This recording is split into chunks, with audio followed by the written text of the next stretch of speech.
नमस्कार दोस्तों, प्रयास एजुकेशन क्लासेज में आप सभी का स्वागत है। हम जो वीडियो बना रहे हैं वो राजस्थान की जीके को लेकर चल रहा है और ये विभिन्न प्रकार की जो प्रतियोगी परीक्षाएं हैं उनको ध्यान में रखते हुए ये वीडियो बनाए जा रहे हैं। तो आज का जो वीडियो है वो काफ़ी महत्वपूर्ण होने वाला है और वह है राजस्थान की नदियों के बारे में। तो राजस्थान की नदियों में जो पहला है वह है चंबल नदी को लेकर के। आज हम चंबल नदी के बारे में जानकारी लेंगे।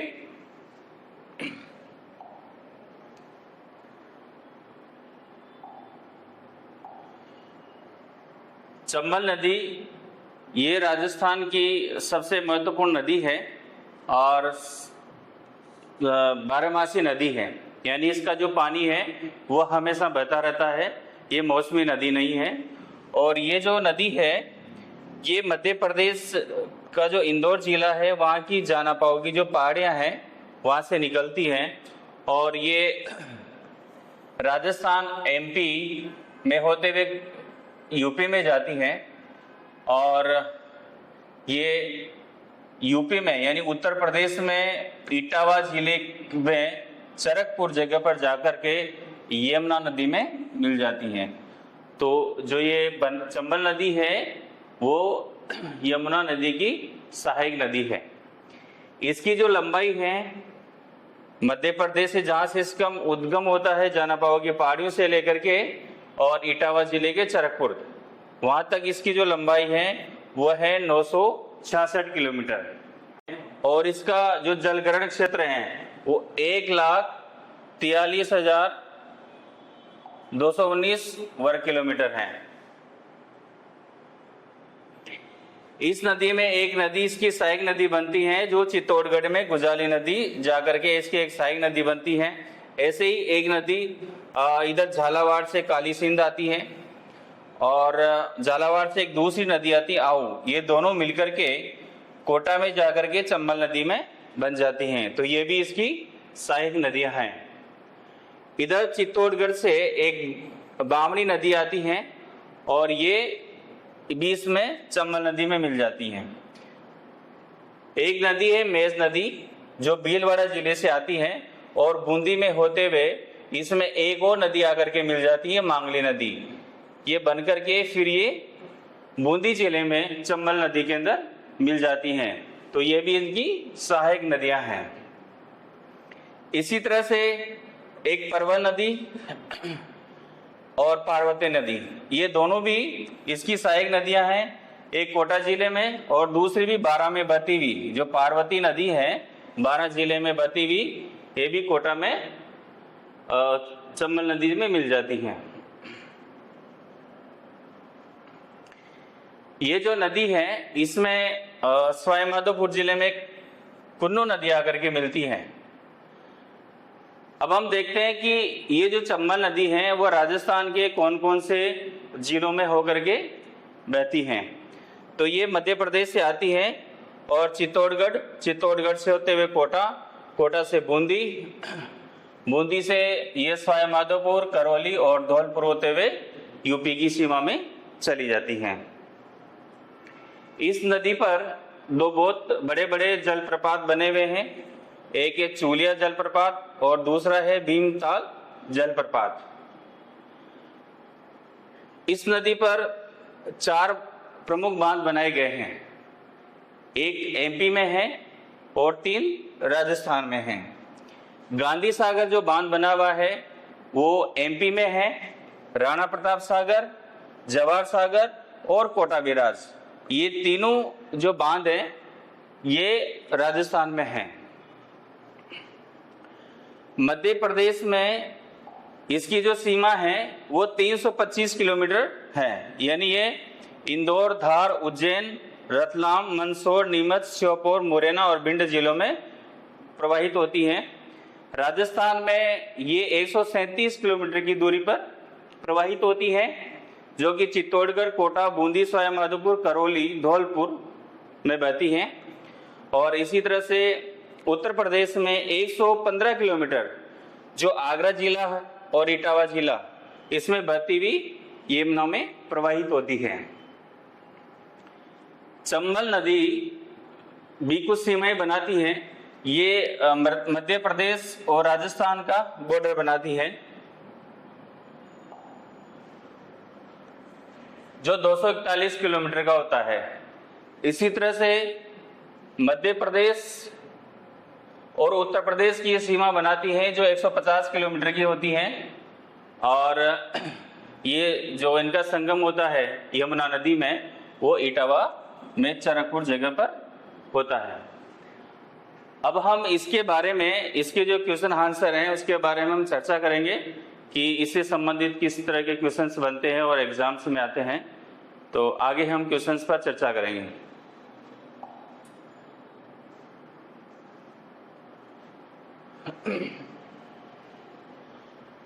चलिए क्वेश्चन आंसर पर ध्यान देते हैं।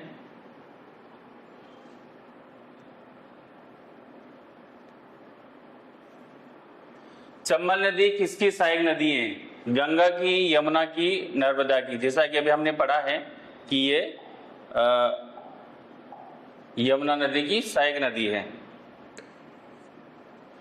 चंबल नदी का उद्गम स्थल कहाँ होता है? अमरकंटक की पहाड़ियों से, जानापाव की पहाड़ियों से, त्रिवेणी संगम से, अरावली पर्वत से। तो आपका सही आंसर होगा जानापाव की पहाड़ियों से। चंबल नदी किस पर्वत श्रेणी से निकलती है? अरावली से, सतपुड़ा से, विंध्याचल से, हिमालय से। आपका सही आंसर होगा विंध्याचल। चंबल नदी की कुल लंबाई कितनी है? जैसा कि अभी हमने पढ़ा है कि इसकी जो लंबाई है वो 960 किलोमीटर है। तो आपका सही आंसर होगा 960 किलोमीटर। चंबल नदी किन राज्यों से होकर बहती है? एमपी ठीक है, यूपी ठीक है, बिहार में नहीं जाती है। एमपी ठीक है, राजस्थान ठीक है, यूपी, तीनों से बहती है। तो आपका सही जवाब होगा बी।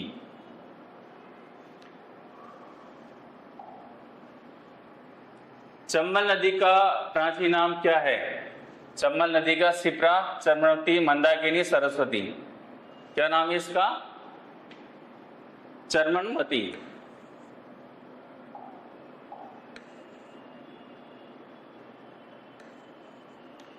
महाभारत काल में चर्मवती का संबंध किससे है? कर्ण से है, द्रौपदी से है, भीष्म से या अर्जुन से है? इसका संबंध है द्रौपदी से। इस नदी को द्रौपदी ने महाभारत काल में इसको श्राप दिया था, इसलिए ये उसे जुड़ी हुई है। चंबल नदी का संगम किससे होता है?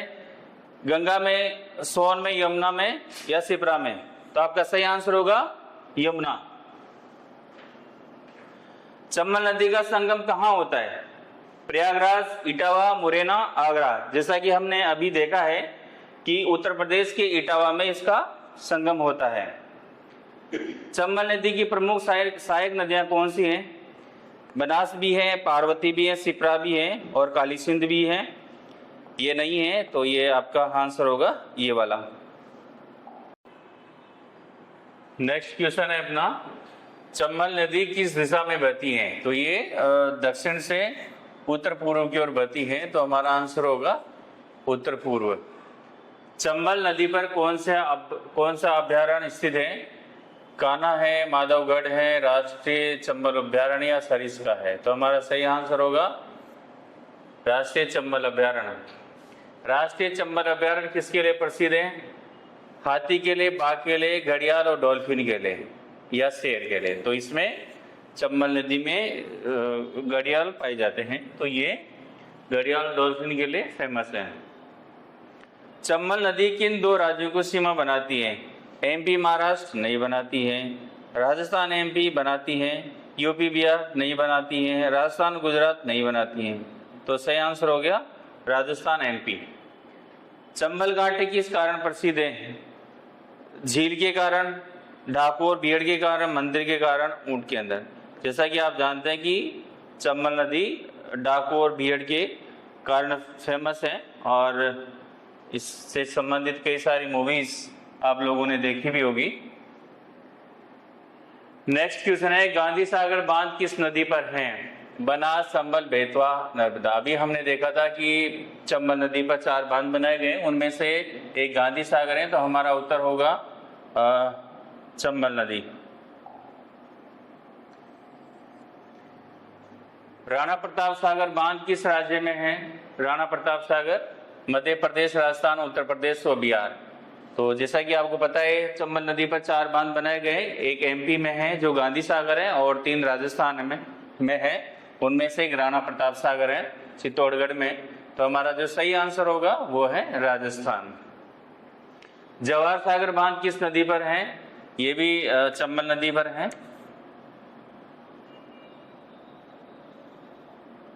कोटा बैराज किस नदी पर है? कोटा बैराज कोटा में बनाया गया है और ये चंबल नदी पर है और ये सिंचाई के लिए बनाया गया है कोटा बैराज। चंबल नदी पर कितने प्रमुख बांध बनाए गए हैं? 2, 3, 4, 5। जो 4 बांध है, एक एमपी में है और 3 राजस्थान में।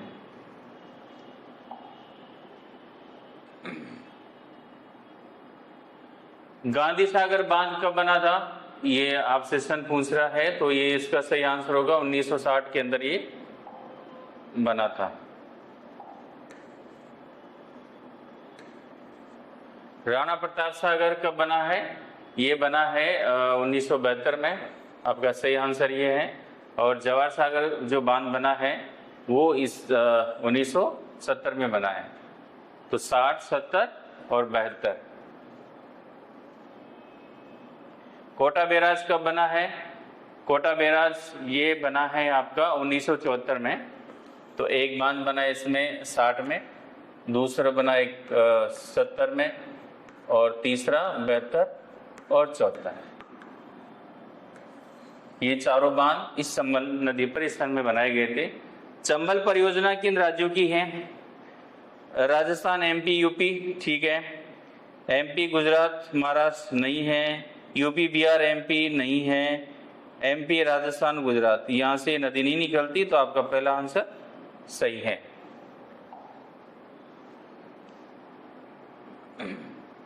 चंबल नदी की सबसे बड़ी सहायक नदी कौन से? शिप्रा है, बनास है, काली सिंध है या पार्वती? इन सारी नदियों में काली सिंध है वो इसकी एक सहायक नदी है।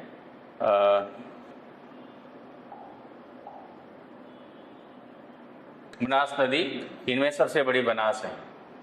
बनास नदी कहाँ से निकलती है? जैसा कि आपको पता है ये विंध्याचल के पर्वतों से निकलती हैं। पार्वती नदी कहाँ से निकलती है? पार्वती नदी ये एमपी से निकलती है, जो राजस्थान में आकर के और फिर ये चंबल नदी में प्रवेश कर जाती हैं। तो ये इसका आंसर होगा मध्य प्रदेश। काली सिंध नदी का उद्गम कहाँ होता है? काली सिंध नदी है ये इंदौर के पास की पहाड़ी से निकलती है। शिप्रा नदी किस शहर से गुजरती है? जैसा आपको पता है शिप्रा उज्जैन से निकलती है और जहाँ पर कुंभ का मेला पड़ता है, तो इसका सही आंसर होगा उज्जैन।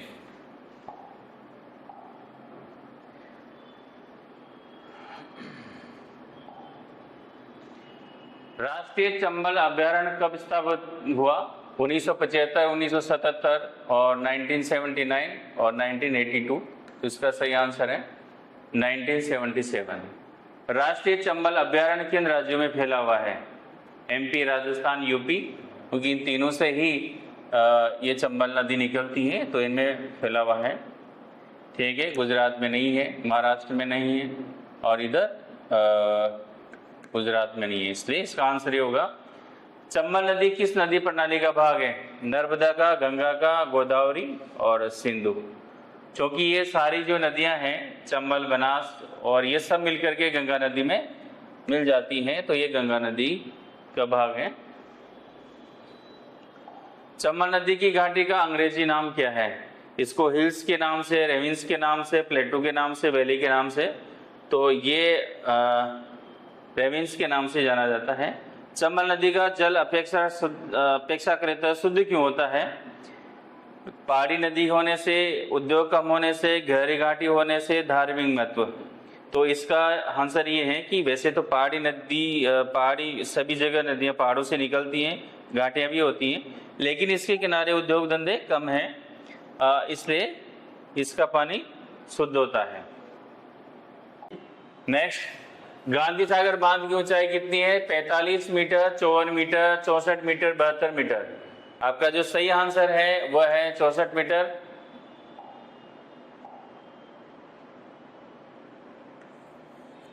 राणा प्रताप सागर बांध की ऊंचाई कितनी है? 45, 54 मीटर, 64 मीटर, 70 मीटर। तो राणा प्रताप की है 54 मीटर। जवाहर सागर बांध की ऊंचाई कितनी है? 35 मीटर, 40 मीटर, 45 मीटर और 50 मीटर। आपका सही आंसर है 45 मीटर। कोटा बैराज मुख्यतः किसके लिए बना है? अभी हमने थोड़ी देर पहले देखा था कि कोटा बैराज है वो सिंचाई के लिए बनाया गया है। चंबल नदी का जलग्रहण क्षेत्र कितना है?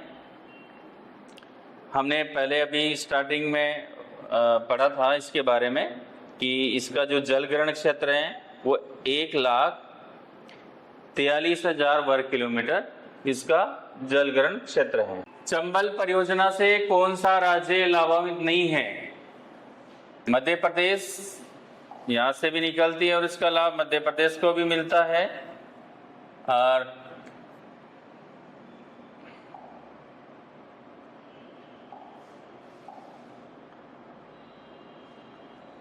मध्य प्रदेश भी है, राजस्थान से भी निकलती है, उत्तर प्रदेश, तीनों को लाभ मिलता है। बिहार में ये नहीं है। ठीक है, तो सही आंसर आपका बिहार हो जाएगा। चंबल घाटी की मुख्य विशेषता क्या है? ये मैदान है, बीहड़ और गहरी खाइयां हैं, पहाड़ी जंगल और झीलें। तो ये है बीहड़ और गहरी खाइयों के लिए चंबल घाटी प्रसिद्ध है। चंबल नदी पर स्थित प्रसिद्ध शहर कौन सा है? भोपाल है, उज्जैन है, कोटा है या आगरा है? तो फेमस शहर वैसे तो और भी हैं, ये कोटा ही है। ठीक है, वैसे आगरा होकर के भी निकलती है, लेकिन फेमस शहर ये कोटा। चंबल नदी का पानी किस प्रयोजन के लिए सबसे अधिक उपयोग होता है? परिवहन, सिंचाई, मत्स्य पालन, पर्यटन। सही आंसर सिंचाई। चंबल नदी किस प्रकार की नदी है? मौसमी है, सदा नीरा है, सूखी है और कृत्रिम है। जैसा कि हमने स्टार्टिंग में पढ़ा था कि ये 12मासी नदी है और साल भर ये बहती रहती है, तो सदा नीरा इसका सही आंसर होगा। ये था आज का हमारा वीडियो जो प्रतियोगी परीक्षाओं के लिए काफी महत्वपूर्ण है। यदि आपको हमारा ये चैनल पसंद आया हो तो इसे लाइक करें, शेयर करें और सब्सक्राइब करें। Thank you.